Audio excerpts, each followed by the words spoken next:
একজন দাদা খুবই অসুস্থ, অনেকদিন ধরে অসুস্থ ছিলেন। डोमजुर विधानसभा के संपुई पाड़ा ग्राम पंचायत के पश्चिम शांति नगर के 3 इलाकों में लंबे समय से बारिश का पानी जमा होने के कारण लोगों का पैदल चलना तो दूर, गाड़ी का आना जाना भी बंद है। यहाँ के एक घर में रहने वाले बुजुर्ग शंकर अधिकारी कल रात अपने घर के बाथरूम में अचानक गिर गए और उनके सिर पर गंभीर चोट आ गई।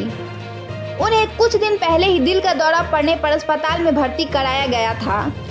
कुछ दिन पहले ही उन्हें अस्पताल से घर लाया गया था।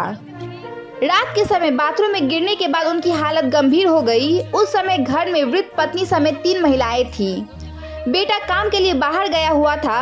जमा पानी होने के कारण उन्हें रात में पानी को पार कर बीमार व्यक्ति को अस्पताल ले जाना संभव नहीं था। हालांकि बेटे को फोन करके सूचित किया गया, लेकिन वह सुबह से पहले घर नहीं आ सका। इस बीच तीनों महिलाओं ने पूरी रात दहशत में बिताई। सुबह जब बेटा घर आया तो उसने अपने दोस्तों को सूचना दी और वे उनके घर आए। एम्बुलेंस को सूचित किया गया, लेकिन इतना पानी पार करने के बाद एम्बुलेंस का घर तक पहुंचना संभव नहीं था। वायरल तस्वीर में देखा गया कि उन्हें स्ट्रेचर पर लेटाकर लगभग 100 मीटर पानी पार करते हुए किसी तरह एम्बुलेंस तक पहुंचाया गया और तुरंत बिना किसी देर के अस्पताल ले जाया गया। वहां अभी उनकी इलाज चल रही है, हालांकि उनकी हालत काफी गंभीर है।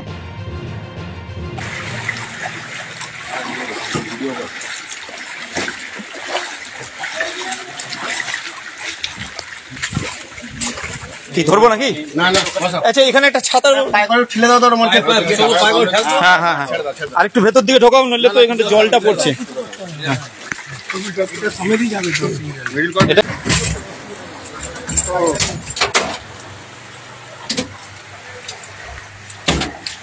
একটা রুগীকে এইভাবে এতটা দূর অব্দি গাড়ি যেতে পারছে না, এমন অবস্থা হয়ে এই জায়গাটা। তো বলুন কি বলবো, কি অবস্থা বলুন। পিছলা জলের মধ্যে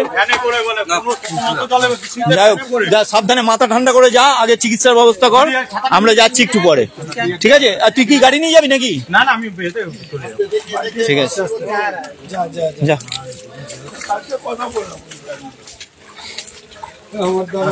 ভর্তি ছিল হসপিটালে, ভর্তি ছিল, এখন কালকে থেকেই বাড়াবাড়ি অবস্থা হয়ে গেছে। বাথরুম করতে গিয়েছিল, পড়ে গেছে, আমি ধরতে পারিনি, সেই সময়টা ধরতে পারিনি, উনি পড়ে গিয়ে আরো কাল থেকে মাথায় চোট লেগেছে, মাথায় মনে একটু চোট লেগেছে, হাত পাটা। তো তারপর আমি বেঁধে দিয়ে রাত্রেবেলায় গেছিলাম, ভাই তো থাকে না, বাইরে থাকে, তো ভাই যখন এলো তারপর আমি কি একাই লাশটাকে নিয়ে যেতে পারতাম? না না না, এটা অসম্ভব না, এইভাবে এতগুলো লোক মিলে ধরা হচ্ছে, সম্ভব না। রবিবার তোমরা সবাই আছো, তাই সহযোগিতা করে নিয়ে যাও। না না, ঠিক আছে, যা। আমাদের এলাকায় খুবই জল, জলের মধ্যেই ওনাকে নিয়ে যাওয়ার ব্যবস্থা হচ্ছে। ভগবানের কাছে প্রার্থনা করুন উনি যেন সুস্থ হয়ে যায়, আপনাদের আশীর্বাদ সবসময় প্রয়োজন। হ্যাঁ, আমরা এই জলের মধ্যে খুবই খারাপ অবস্থা, 1 মাসের ওপরে হয়ে গেছে জলটা আছে, যাই হোক একটু কমেছে অনেকটা, কিন্তু এই অবস্থায় মানুষ বাস করার যোগ্য না, সত্যি তাই। আমাদের এখান থেকে বেরোতেই হবে, এরকম যদি প্রত্যেকবার হয় খুব মুশকিল, খুবই মুশকিল। এইভাবে মানুষকে একটা চিকিৎসার ব্যবস্থা করতে নিয়ে যাওয়া ভয়ানক ব্যাপার। একা লোক, বাড়ির লোক একা হলে এগুলো নিয়ে যেতে পারতো। দেখুন ধরুন অবস্থা, কি অবস্থা, একটা টেচারের মধ্যে এতগুলো ছেলে মিলে ধরে নিয়ে যেতে হচ্ছে, তবে রুগীটাকে নিয়ে যাওয়া যাচ্ছে। এই করুণ অবস্থাটাই দেখালাম, এটা দেখাতে বাধ্য হচ্ছি, এটাই বাস্তব চিত্র। এই জলের মধ্যে মানুষকে এইভাবেই বাস করতে হয়।